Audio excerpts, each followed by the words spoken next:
Okay, getting ready here to measure whether or not this table is at a true 90 degrees to the axis of rotation of the bit. Now, there's several ways to do this, but you want to remember that you're going to always mount the bit in the chuck. So rather than use a saw blade or a sanding disc in order to measure the level of the table to the arbor or the drive spindle itself, you really want to mount the chuck on the drive spindle, and then mount something in the chuck so that you're measuring the chuck and any run out that the chuck itself may have. I've made this simple little jig here. All it is a piece of hardwood about 8 inches long with a bolt that goes up through it, and we've cut the head off the bolt so that it can be inserted in the chuck. Now, by doing that, let me get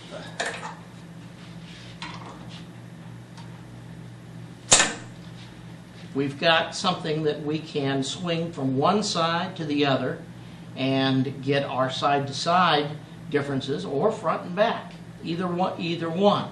Let's check the front and back first. You'll see that I have put the dial indicator in this configuration. It fits in the slot here, and I can swing this board over it. Now, this is not quite finished. I'm going to have to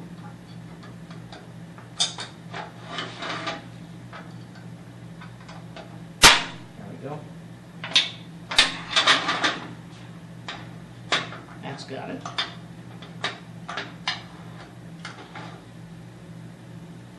There's usually some adjustments you have to do to get everything to work just right.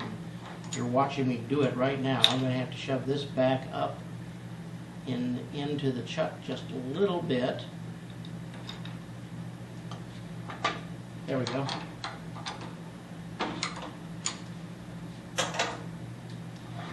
Now, when I'm making these measurements, I am going to, at all times, take the mount that the dial indicator is on.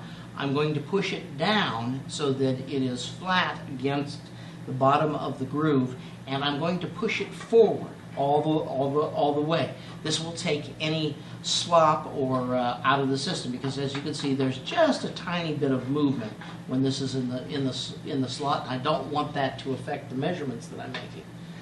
Okay, I come under here and I look at that, and it is at, looks like 99. It's just one little detent off of. I don't want to. Let me do this again, because I don't want to press too hard. That's, yeah. See, because there's some flex in this system, you can be pressing too hard. So let me just press lightly. There we go. Now we got 5 thousandths. Let's move this to the back. Move this as well. And you're going to have to take my word for it here. But at this point, we're 7 thousandths minus from 5. So, at this point, this is actually tilted a little bit up. It's not quite at 90 degrees. What I'm going to do is loosen the table. There's the lock.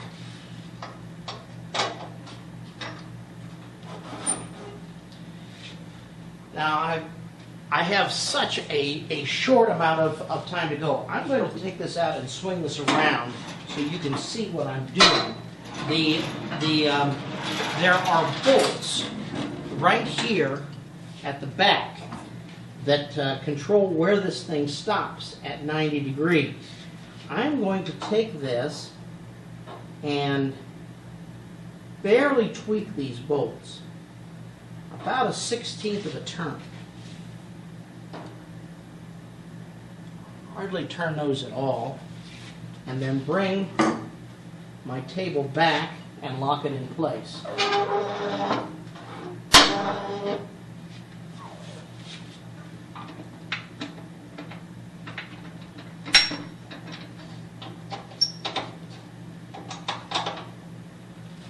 Now let's make the same reading.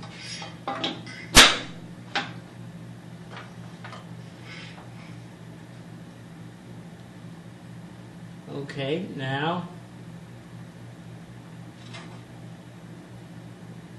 much closer,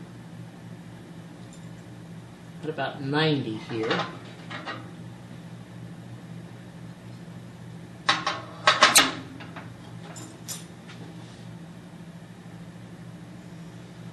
And I'm exactly 1/1000th away. I usually don't get that lucky, folks. I usually don't get that lucky. But at this point, the table is perfectly square, front to back, when it's resting on the bolts. Now, let me turn it around, and we'll do side to side. Now, for this, I'm going to use the back groove to make both measurements.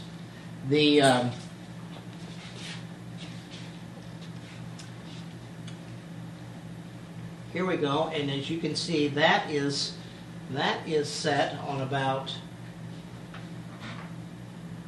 22. See that? And then we bring this over and try it again. And it's about at 18. Okay? Let's make that measurement one more time, just to make sure that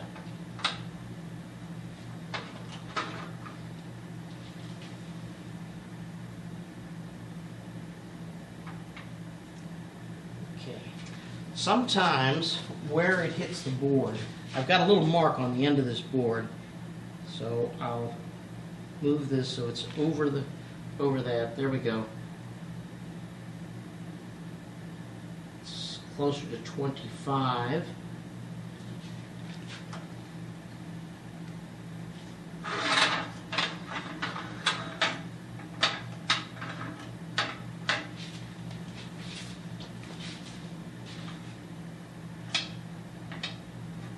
This line with the mark, sometimes you have to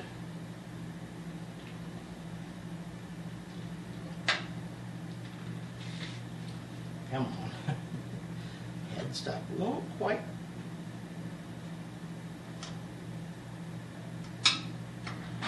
There we go. And 32. Okay, that's carefully aligning it with the marks. The first time I went through this was a little too fast. 32.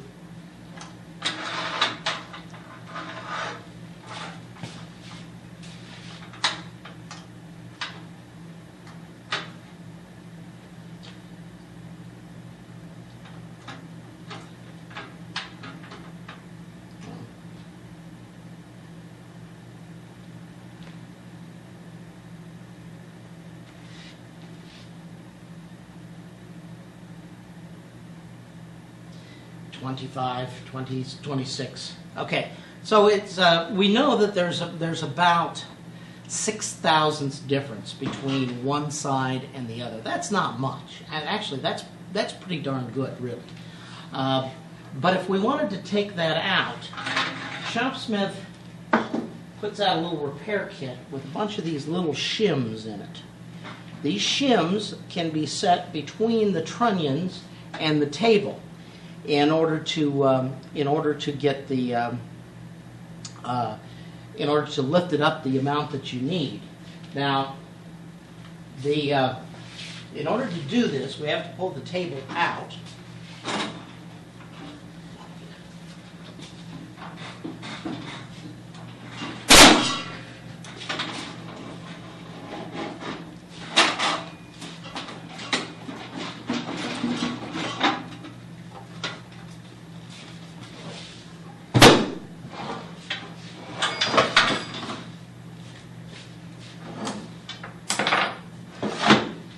Now you're going to find it necessary to clamp the table down in order to make this adjustment. And the reason is because let's I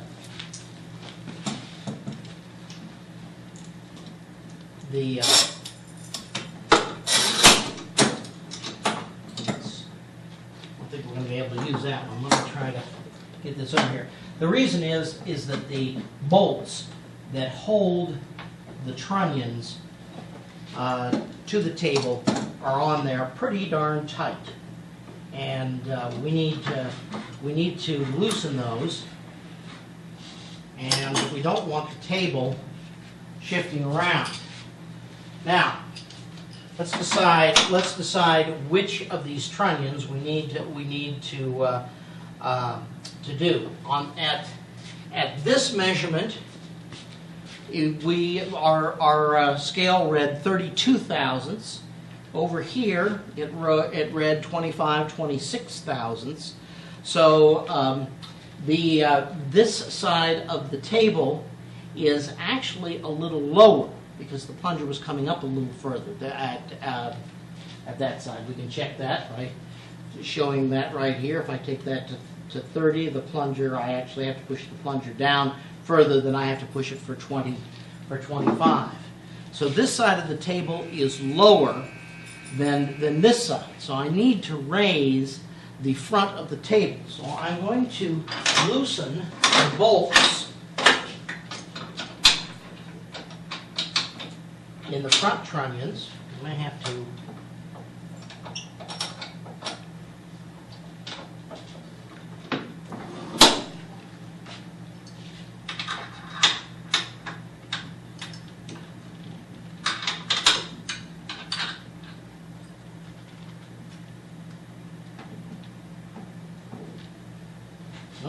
wrong way.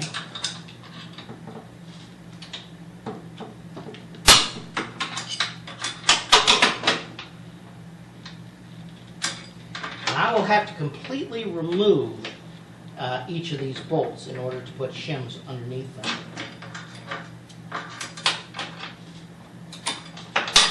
Now, while I'm doing this, let's decide what shims that we need. The shims that Shopsmith puts out are of two thicknesses. You can mic them, but they're 4 thousandths and 30 thousandths of an inch thick.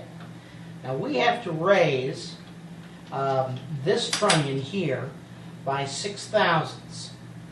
If I put a 4 thousandths shim under each trunnion, I will have raised that about, 4 thousandths. If I put a 4 thousandths shim under one trunnion, you can split the difference and I will have raised it 2 thousandths. Okay? So if I put two 4 thousandths shims under one of these and one 4 thousandths shim under the other, I will have raised it 6 thousandths. So that's how you do the math. You put two 30 thousandths shims, one each under each of the trunnions, and you raise it 30 thousandths. You put one 30 thousandths shim under just one bolt, and you raise it a 15 thousandths. So okay.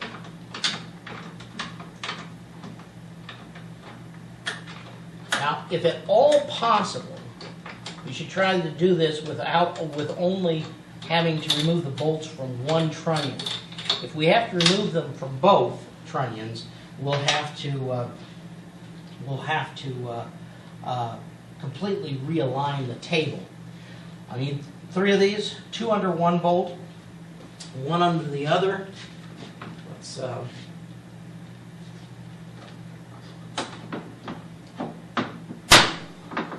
know.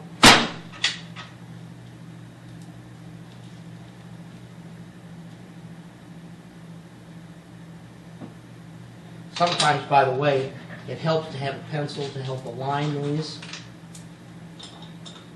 Put it down in those holes.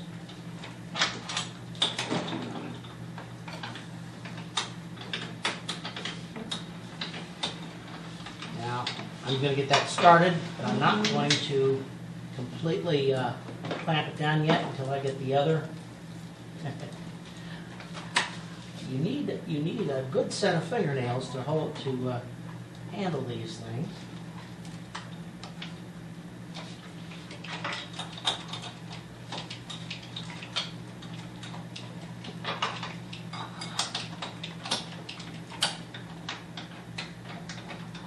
Okay, that's 4/1000 shim there, and 2 4/1000 shims there. We should have raised this trunnion, or the table surface, by 6/1000.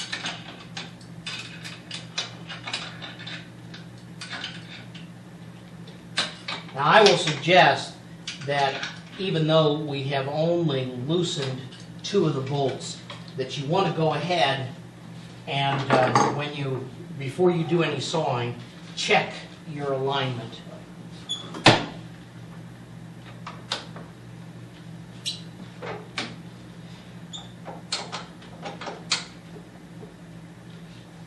Incidentally, while this was something that a lot of people had to do on the older Shopsmiths, we seem to have licked the problem with inequality control, and it is rare to find a new Shopsmith that has a table that's more than a few thousandths out from right to left anymore.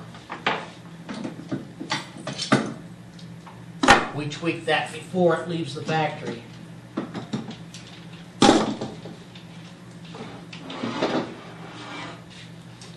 All right, let's put the table back in the carriage.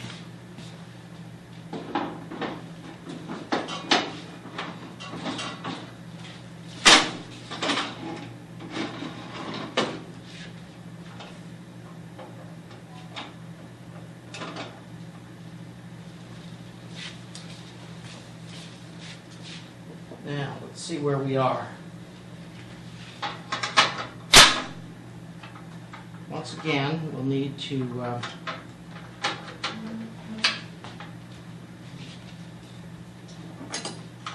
seems to have moved a little bit.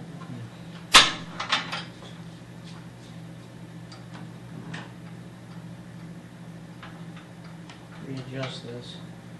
Because I'm doing this readjustment, our numbers will be a little different, but we're looking for the similarity between numbers, not necessarily the same numbers. There we go.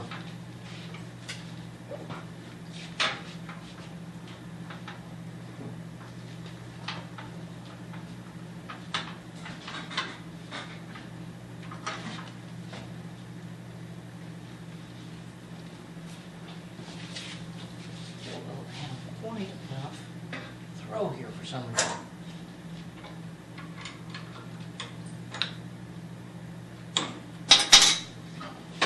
Drop the table just a hair.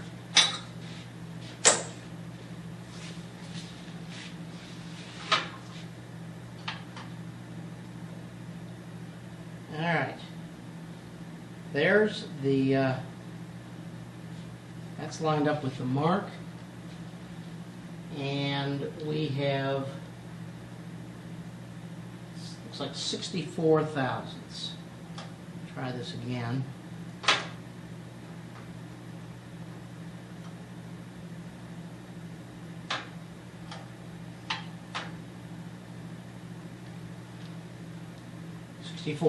Okay, Swing it over to the other side.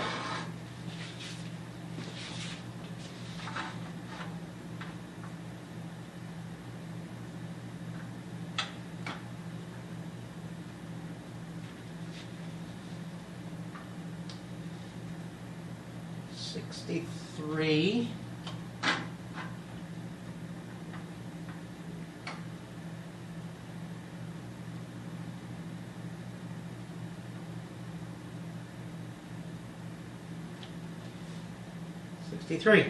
Okay, that's 1/1000 over 16 inches. I'm certainly not going to split that hair any finer. In fact, I don't even have the shims to split it any finer. But anyway, that is how you level the table front to back and side to side.